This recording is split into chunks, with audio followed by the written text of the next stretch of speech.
Hey, what's up, guys? My name is Ghost, and welcome to a trade recap. We're going to be going over a setup that we had planned out on our weekly watch list. It was using the ES daily level. If you guys want to see more of these trade recaps, just please hit the like, the follow, and subscribe.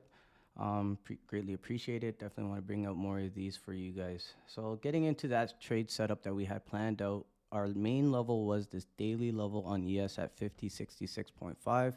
There were a few setups coming into the week that we could have taken, but most of the market was just choppy. It wasn't clean price action. So that was where I did see the best risk reward setups coming into the week. And just staying patient for that definitely would have paid for you guys. So going into what I did do and how I managed that position. So I did take a short position, personal trade off of a SPY level just to get us down to this bounce level. You guys have to make sure you're cognizant of data drops. So we did have a bond auction coming up at 1 p.m. Eastern. So knowing that, I also just figured that they would probably get us down to that daily level before that data drop. And most likely, if we did get there and it did time out around the same time, that we would probably get that bounce at that exact bond auction time. So knowing that, I did stay with my bias to get us down to that level.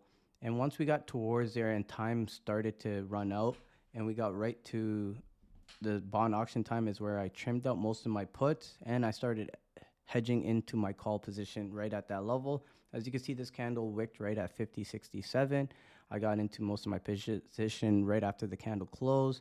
And then I was just managing that position with my runners on puts using SPY or NQ, which I will go over with the NQ levels that I use to manage my position.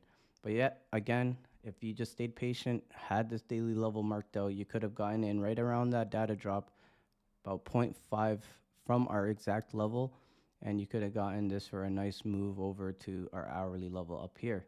So let's go over into how I manage that position. So I told you guys I use NQ mostly to manage my position, so I always know where NQ or QQQ main levels are. So as you can see here, coming into the day, we were just kind of going sideways with NQ, but once we got that move down following with ES and we got that wick up, the way I did look at it is the first resistance, I was going to be trimming my ES or my SPX calls at that level. So we got to here, but this is the reason why I didn't cut my put runners because it was still in profit. And unless NQ was going to break above here, most likely we were going to head down to the next level on our weekly watch list, which was the SPX 5048. So I waited, trimmed my position on my calls, and then waited to see if this 17933.5 level would hold and we can get this change of trend for the day. And as you can see, we held it. The next trim level was going to be at my ES level at that 5087, or if we got this 18007, which we did, and we trimmed out most of all of our positions, and we were just in runners that were pretty much free. So I hope you guys do appreciate this trade recap. Very simple, just following a plan. We executed it.